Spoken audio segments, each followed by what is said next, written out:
Welcome to my channel. இன்றைக்கி நம்ம பார்க்க போகிறது ஈஸியான பிரேக்ஃபாஸ்ட் ரெசிபி. ராகி ரவை வச்சு சூப்பரான தோசை செய்ய போகிறோம். அதுக்கு காம்பினேஷனாக கார சட்னி செய்ய போகிறோம். எப்போவுமே ஒரே மாதிரி செய்யாத நம்ம டிஃப்ரெண்ட்டாக இன்றைக்கி கார சட்னி செஞ்சுருக்கோம். வாங்க எப்படி செய்யறது பார்க்கலாம். இப்போ ஃபஸ்ட்டு 1 கப் அளவு ராகி மாவு எடுத்திருக்கேன். இப்போ அதே கப்பில் 1/2 கப் அரிசி மாவு, இப்போ 1/2 கப் அளவு ரவை எடுத்திருக்கேன்.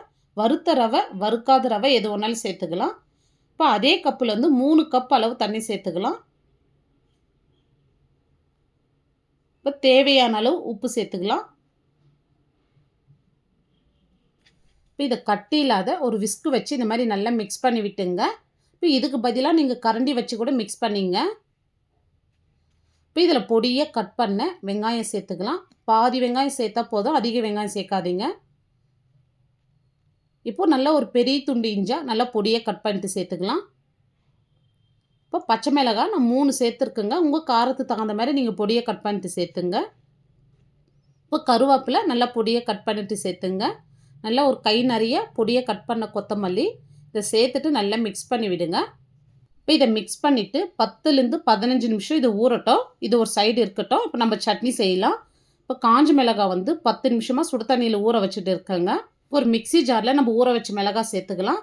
Red chilli, normal red chilli 6, கலருக்காக நான் காஷ்மீரி மிளகாய் 3 எடுத்துருக்கேன். இந்த காஷ்மீரி மிளகாய் சேர்க்க சொல்ல நல்ல கலர் கொடுக்கும். இப்போ 300 கிராம் தக்காளி இந்த மாதிரி ரஃப்பாக கட் பண்ணிட்டு சேர்த்துக்கலாம். இப்போ இதிலே 10லேருந்து 12 பல் பூண்டு, ஒரு நெல்லிக்காய் சைஸ் புளி சேர்த்துக்கலாம். இப்போ தேவையான அளவு உப்பு இதிலே சேர்த்து ரொம்ப நைஸாக இல்லாத, ரொம்ப கொரகொரப்பாக இல்லாத இந்த அளவுக்கு அரைச்சிங்க பக்குவமாக. பாருங்கள், இந்த அளவுக்கு அரைச்சிக்கலாம். இப்போ ஒரு பேன் வச்சு ஆயில் சேர்த்துக்கலாம். இப்போ எண்ணெய் சூடு ஏறந்தோம் 1/2 ஸ்பூன் கடுகு, 1/2 ஸ்பூன் உளுந்து, 1/2 ஸ்பூன் சீரகம், ஒரு கொத்து கருவேப்பிலை சேர்த்துங்க. ஒரு பெரிய சைஸ் வெங்காயமாக நல்லா பொடியாக கட் பண்ணிவிட்டு சேர்த்துக்கலாம். இப்போ இந்த வெங்காயம் நல்லா கலர் மாறி வர வரைக்கும் வதக்கி எடுத்துக்கலாம். இந்த மாதிரி வதக்க சொல்ல சட்னி டேஸ்ட்டாக இருக்குங்க. பாருங்கள், இந்த அளவுக்கு நல்லா கலர் மாறி வரணும். இப்போ நம்ம அரைச்சி வச்ச தக்காளி பேஸ்ட்டு சேர்த்துடலாம். இப்போ மிக்ஸி ஜார்லேயே கொஞ்சமாக தண்ணி சேர்த்து இதில் சேர்த்துக்கலாம். அதிக தண்ணி சேர்க்க வேணாம். தக்காளியோட பச்சை வாசனை போகிற வரைக்கும் வதக்கி விட்டுக்கலாம். ஃப்ளேம் மீடியம்லேயே இருக்கட்டுங்க. இப்போ பாருங்கள், நம்ம ஊற்றின தண்ணி எல்லாமே நல்லா ட்ரை ஆகி வந்திருக்கு. திக்னஸும் நம்மளுக்கு கரெக்டாக இருக்குது பாருங்கள் கன்சிஸ்டன்சி. இப்போ எண்ணெய் பிரிஞ்சு நல்லா மேலே வந்திருக்கு. இந்த ஸ்டேஜில் பொடியாக நறுக்கின கொத்தமல்லி சேர்த்து இறக்கினா நம்மளுக்கு சூப்பரான கார சட்னி ரெடி ஆயிடுச்சு. இந்த ராகி தோசைக்கு ஒரு அல்டிமேட்டான காம்பினேஷனாக இருக்கும் அந்த சட்னி. நீங்கள் ட்ரை பண்ணி பாருங்கள். இப்போ நம்ம தோசை ஊற்றிக்கலாம். இப்போ பாருங்கள், மாவு 1/4 மணி நேரமாக ஊறிட்டு இருக்குது. சீரகம் ஒரு 1/2 ஸ்பூன் சேர்த்துக்கலாம். இது ஃபஸ்ட்டே சேர்த்துருக்கணும், நான் மறந்துட்டேன்.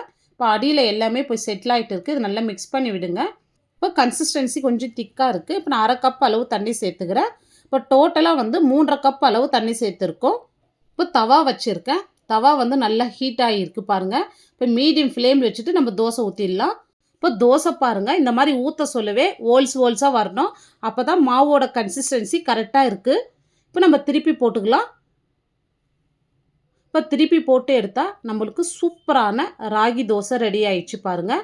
இந்த தோசை இந்த கார சட்னியோடு வச்சு நீங்கள் சாப்பிட்டு பாருங்கள், அவ்வளோ ஒரு டேஸ்ட்டாக இருக்கும். இந்த சட்னி ராகி தோசைக்கு மட்டும் இல்லை, கோதுமை தோசை, இட்லி, சப்பாத்தி எல்லாத்துக்குமே ஒரு சூப்பரான காம்பினேஷனாக இருக்கும்.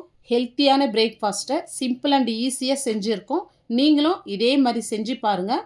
செஞ்சு பார்த்துட்டு எப்படி வந்ததுன்னு உங்களுடைய ஃபீட்பேக்கை கமெண்ட் பாக்ஸில் சொல்லுங்கள். இந்த வீடியோ பிடிச்சிருந்தால் லைக் பண்ணுங்கள். நம்ம சேனலை சப்ஸ்கிரைப் பண்ணாத பார்த்துட்டு இருந்தீங்கன்னா சப்ஸ்கிரைப் பண்ணிவிட்டு பெல் ஐக்கானை கிளிக் பண்ணிங்க. தேங்க்ஸ் ஃபார் வாட்சிங்.